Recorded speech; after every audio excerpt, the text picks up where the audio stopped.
Hello, brothers and sisters. Welcome to join sa ating pang-apat na gabi ng ating pagtitipon.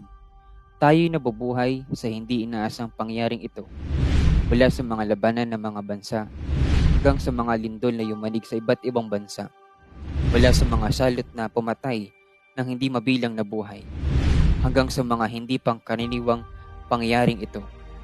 Ito'y kumukuha ng ating atensyon tungkol sa palatandaan ng mga huling araw sa pagbabalik ng Diyos.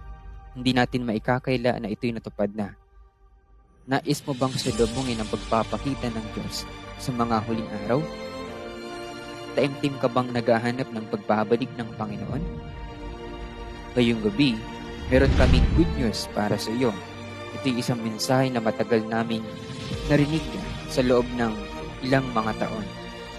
Ito'y isang mensahe tungkol sa katuparan ng plano ng pamamahala ng Diyos, ang kanyang pangako para sa sangkatauhan. Huwag palampasin ang pambihirang pagkakataong ito na marinig ang tinig ng Diyos.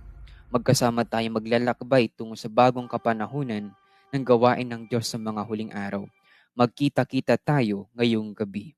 See you tonight.